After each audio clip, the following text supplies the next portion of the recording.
Je vous remercie, monsieur le candidat. Quel regard portez-vous sur les difficultés du secteur de la pêche? Quelles solutions comptez-vous y apporter?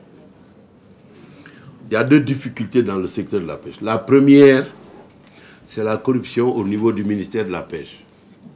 La première difficulté. Des contrats de pêche sont signés sous la table sans qu'il soit associé la Commission nationale des marchés de l'administration. C'est du gré à gré qui est passé à minuit et demi dans les parcelles assainies là-bas.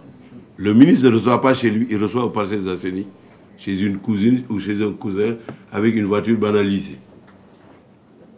Alors, l'interlocuteur vient avec une valise, avec des billets de $100, ou des billets de 100 euros. D'abord, pour discuter, il faut poser la valise sur la table. On l'ouvre, on regarde, ce n'est pas les billets seulement, on enlève, on regarde. Et là, on prend le thé, on se met à l'aise. Et on signe n'importe quoi.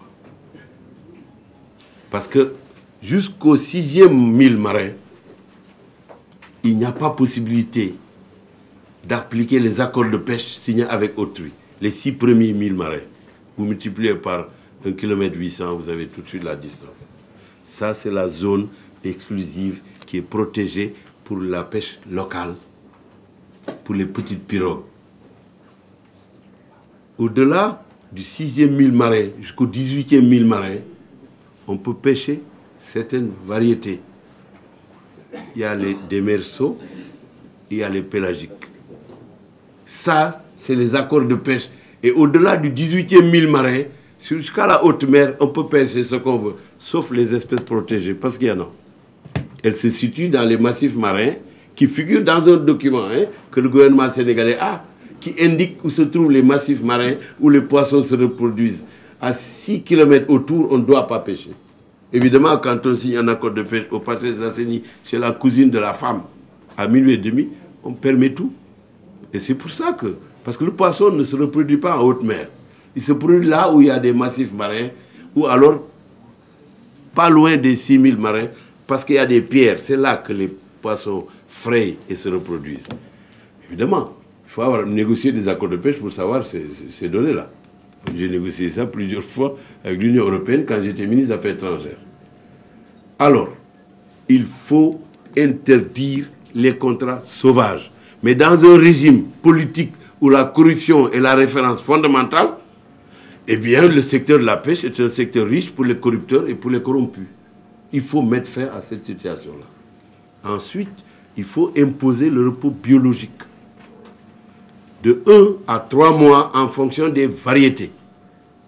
Ensuite, il faut interdire aux exécutants des accords de pêche, surtout asiatiques et européens, de pêcher avec des mailles ténues qui ne laissent pas s'échapper ce qu'on appelle les alevins. Les alevins, c'est les petits poissons qui sont utiles pour la farine industrielle, pour nourrir les animaux, mais qu'il faut laisser vivre pour se reproduire. Vous savez, un poisson, il vit 7 ans. Un poisson vit 7 ans. Il ne va pas au-delà, sauf certaines variétés de poissons comme les requins, les baleines qui vivent plus de 7 ans. Mais le poisson moyen, il vit 7 ans. Au bout de 7 ans, il va dans la vase, il meurt. Mais il a donné naissance à des milliers de poissons avant de mourir. Ça, c'est dans le document, dans le bouquin. La durée de vie d'un poisson, c'est 7 ans. Alors, donc, le repos biologique, on peut faire une planification de l'exploitation de nos ressources hérétiques. Ici, dans le document que vous voyez là, n'est-ce pas, à la page 26, là, à la page 26, vous avez les états généraux de la pêche qui vont être organisés en 2013. Ne seront pas invités à ces états généraux les anciens voleurs. Et je dis anciens voleurs, c'est-à-dire qu'ils n'ont pas cessé d'être voleurs, c'est qu'ils ne pourront plus voler. Donc, ils ne seront pas invités. Ils ne seront pas invités. Le repos biologique, j'en ai parlé. Les méthodes de pêche sélective, j'en ai parlé. C'est la qualité des mailles. Et puis, il y a un dernier phénomène que je voudrais évoquer rapidement, c'est le transportement en haute mer des captures. Vous savez, j'ai eu à gérer ces dossiers, moi, comme ministre des Affaires étrangères.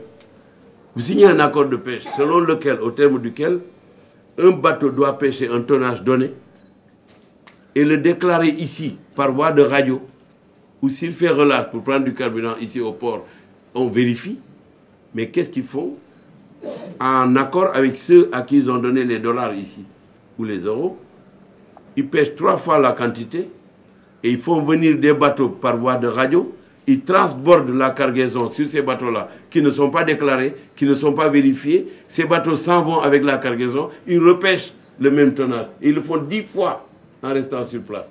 Comme le Sénégal, je ne sais pas si maintenant ça existe, n'a pas d'avion de surveillance des activités des bateaux de pêche, les bateaux de pêche continuent de pêcher parce qu'il n'y a aucun contrôle qui s'effectue sur eux. Alors qu'en longitude et en latitude, à tout moment, on doit savoir où ils sont et quelle quantité ils ont pêché.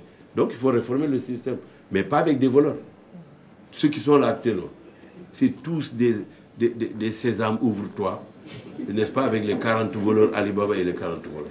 Ou Alibaba et les 4000 voleurs. C'est ça.